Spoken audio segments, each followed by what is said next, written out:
And yeah, I'm ready. All right. Welcome to another edition of Keep Six's Empowerment to Unlock the Criminal Justice System. Today we have Warren Abbey, who we've invited here today to discuss his experiences with incarceration, rehabilitation, and his overall experience with the system.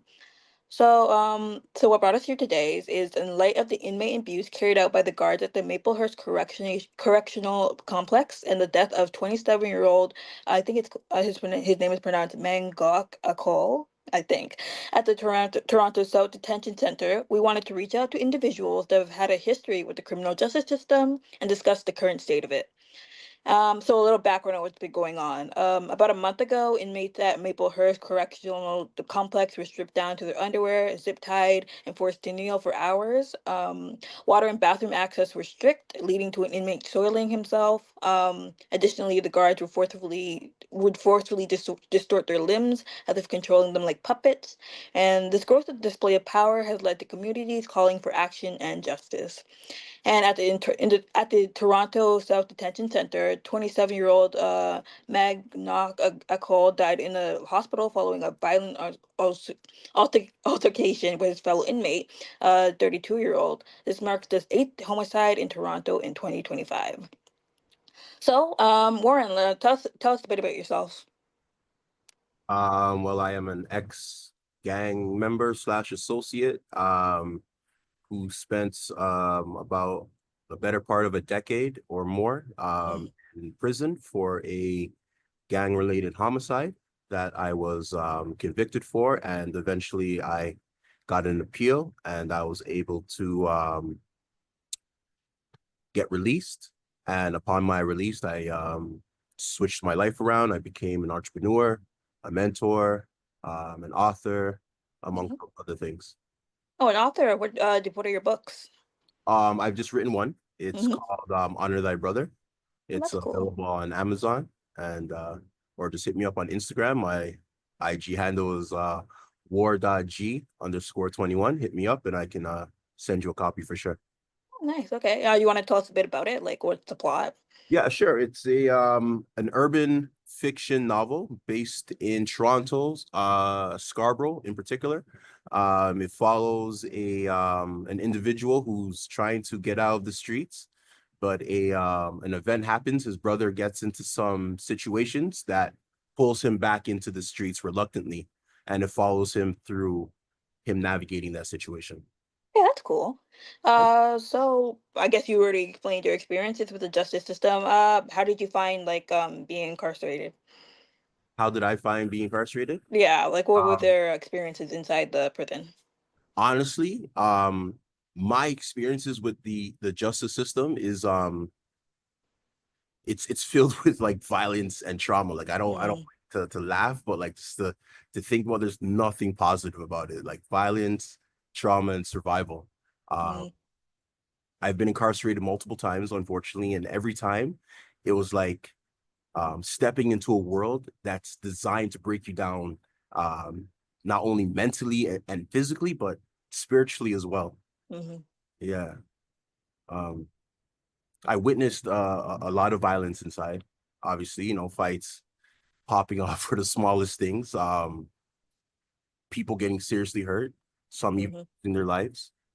Um, and it wasn't just inmate on inmate violence. The system itself, the way it operates in itself is violent. Yeah. Yeah, yeah. So like I've seen um, guards abuse their power, uh, strip people of their dignity, you know, um, and treat us less than human, basically, Right. you know. Um, Yeah. yeah, It's disgusting. it is. It is. Like I was involved in fights for sure, and I watched a couple of my friends involved in fights. They got extra charges, and the place the place isn't normal. Like it just Mm, it breeds trauma and violence, and sometimes it's a form of entertainment. yeah. Yeah, it's flawed. Mm, yeah, that's better. Did you have any courses or workshops in prison that aided with your rehabilitation or integration? And if not, what would you recommend that they implant?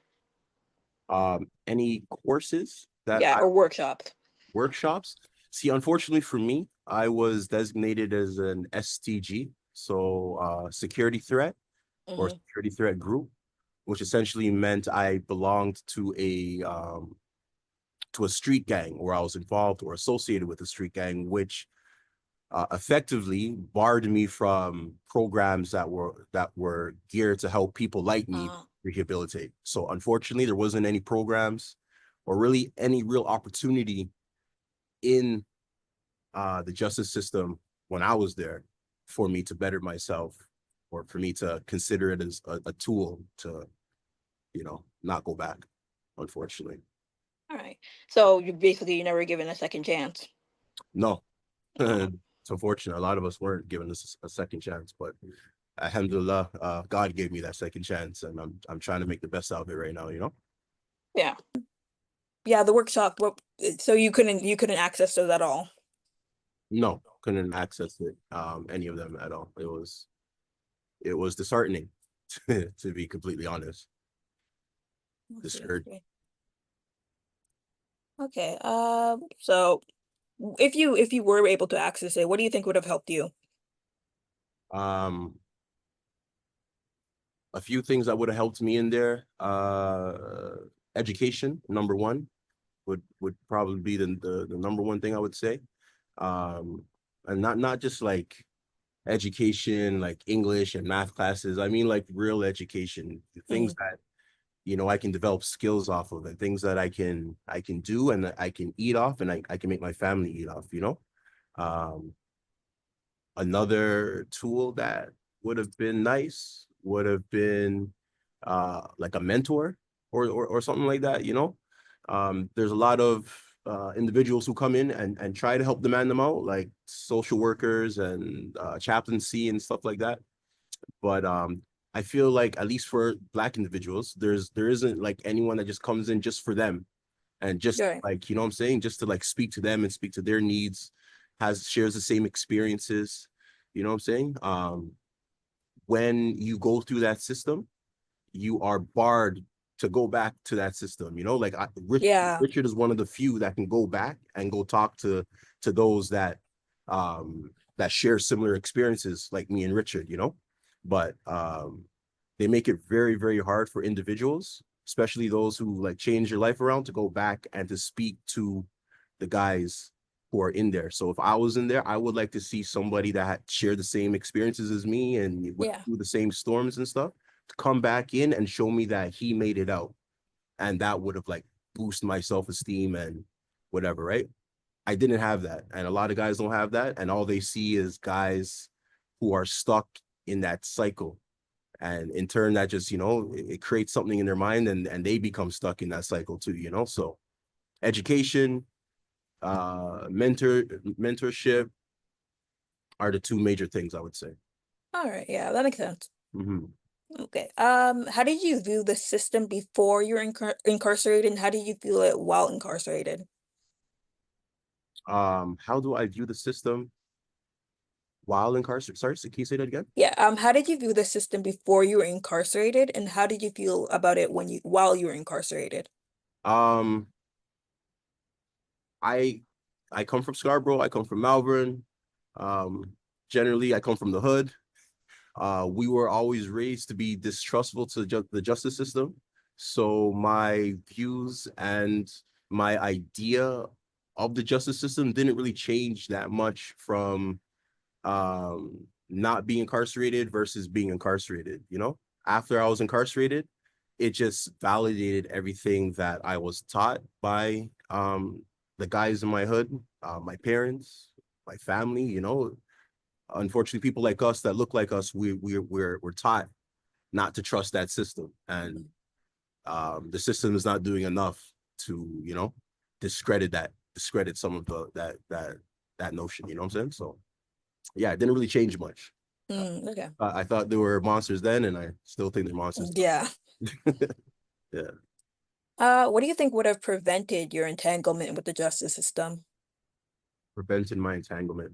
Um, Again, education number one. And again, when I say education, I don't mean just math and English and Yeah. stuff that makes you a good worker. I mean like real education, like skills trades kind of type deal, or like even just anything that's just like specific, you know what I'm saying, Yeah. to something that somebody can do. So education, number one. Opportunity, number two. Like there is no opportunity. Well, there's very little opportunity in places where where I come from and where we come from, So if there was more opportunities for people like me, and when I say that, I mean like people who are in danger of becoming entangled with the justice system. You know, Hmm. there's a lot of jobs in the hoods and the lower class, sorry, the lower income communities, but generally the people even getting those, the people hiring, or sorry, the people doing the hiring for those jobs, they're not picking guys that look like me or guys that talk like me just because they too can see the label that's on me. They say, oh, you're just a thug or you're just a gangster. I don't want you working. The only kind of job you can really get is like a McDonald's Yeah. or like you can work with your hands if you want, you know what I'm saying? But you can't really get the kind of jobs that a lot of brothers would want to get. So opportunity is another one that I would say would have been a great help. And then just to play off what I said before, mentorship. I didn't really have anybody to look up to um, when I was growing up. The only people I had to look up to were the drug dealers and the killers and the people that they didn't want me to be, right? So Yeah. again, and that plays on to like having people that look like me because again, in the hood, there's thousands of social workers and thousands of good-hearted people that want to help, people in those kind of situations. But the problem, why it wasn't resonating for me, and I can't speak for everybody else, but the reason why it wasn't resonating for me is because they didn't look like me. They didn't talk like me. They didn't understand the real nitty gritty of the streets. You know what I'm saying? Like there wasn't eviction notices on their house. They weren't being chased by bullies. They weren't getting shot at the mall. Like, you know what I'm saying? Like these Yeah. people who just read from a textbook and they care enough to try to help, but they weren't really helping. I when I say mentorship, I mean people that actually been through it and you can see it off them. You can smell it off them. You know what I'm saying? Yeah. Yeah. I So like that. education, opportunity, mentorship. Okay. Yeah. Um, how would you reform the justice system so injustices like Maplehurst can be prevented? So first and foremost, I'm gonna say that I don't think there's any reforms we can do that's Mm, gonna, because to be honest, I think we should just abolish the entire system. yeah. When you have a system that's created off of violence, created off of hate, created off of uh retaliation rather than rehabilitation, it's gonna be a bad tree. Like you know what I'm saying? It's a bad seed. It's gonna be a bad plant. So we need to abolish it. But just to entertain it, if we're to do reforms in this current system, I would say that we need more checks, we need more accountability for the people that we put in place to um to run these facilities. You know what I'm saying? The from down up from the warden down to the lowest CO, even the nurses and the teachers, like everybody has to be held accountable if you're going into these institutions and you are the face to the men that are in these institutions. You know what I'm saying? Like you Yeah. need to be held accountable. You can't just be given all this power and then if you abuse it, there's no check, there's nothing that happens to you because you're dealing with real life. You know what I'm saying? And life is special. Like life ripples to other people's lives. So you affect this guy, that can affect his son, that can affect the son's girlfriend, and down. You know what I'm saying? It keeps going down the check. So I think it starts from accountability, and I think that would be the number one thing I would like to see reformed in the justice system. Right. Yeah. Okay. That makes sense. Okay, I want to talk a little bit about how Toronto was when you were a youth. What was the severity and number of assaults like in Toronto when you were a youth? Would you think it has changed at all or it gotten better? Um, to me, to be honest, I think it's pretty much the same. Mm, There's arguments to say that it's happening a lot more now. But I think we think it's happening a lot more now because we can see it because of social media. you're right. And obviously we're all connected now in a more intimate way than we were before. But I think these things that were happening in the dark that are now happening in the light have always been happening in the dark. You know what I'm saying? Yeah. When I was a kid, it doesn't look much different from when these guys are kids right now. You know, there obviously there's different technology, there's different circumstances, but when you strip all that stuff down, it's pretty much the same severity, it's pretty much the same frequency, give or take a few, you know, but I would say it's pretty much the same. Okay. Yeah. Do you think anything could be done to steer them away from it, or I feel like we touched on that with the mentorship Yeah. and the accountability? Yeah. Yeah. So again, um, to help the youths, you need to give them proper education, you need to give them proper mentorship, Mhm. you got to give them opportunity. You know what I'm saying? Yeah. Preach to them all we want. We can come down there and I can go down there myself and tell them like, yo, listen, I was once in your shoes. I did this and it turned out to that. And if you keep doing that, this is where you're going to turn out. They're not going to listen to me unless I Yeah. also give them opportunity or if I can teach them a skill, you know what I'm saying? That they can Yeah. actually use and eat off. If not, then it's just words and it's going to go in one ear, out the other. Yeah. Hmm. Um, so what programs, if any, supported you after release? You mentioned that you're a writer, so did like writing help out in a bit? Yeah, yeah, no, definitely. So I found a lot of outlets to help me in my reintegration into society. Writing obviously is number one. Filmmaking is number two. The upkeep of my physical appearance, so going to the gym and all that stuff, um, is up there as well. I would have to say also, you know, family supports and bonds helped, but you said programs. So like, was there any like particular programs? Uh, Yeah.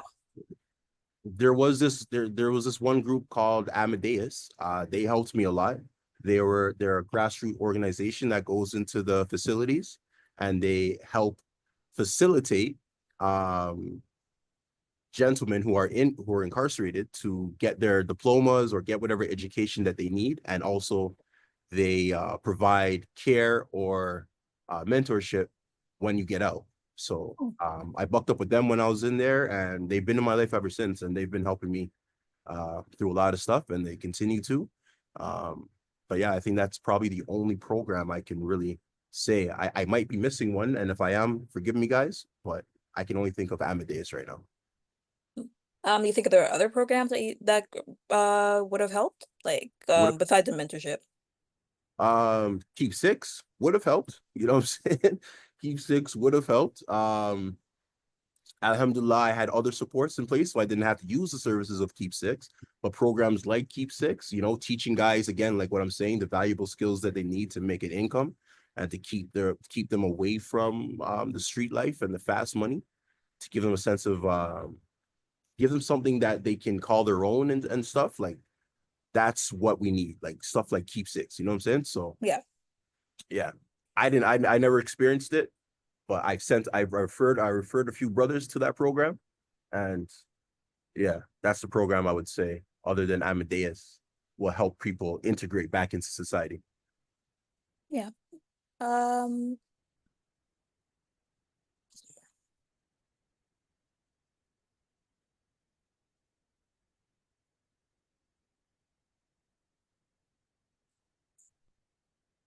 you mentioned your supports. What kind of supports did you have? Like, The sports I had, very minimal. mm, Before I went to jail, I was the life of the party. After I went in, everybody, you know, scattered like roaches, and the people that stayed with me was just like a 1-2 family members. Literally a 1-2 friends. You know, I had my kids and I had my wife, but other than that, and again, Amadeus played a big role in supporting me, but um, yeah, there wasn't really anything else other than that, you know? yeah. Yeah. Mm,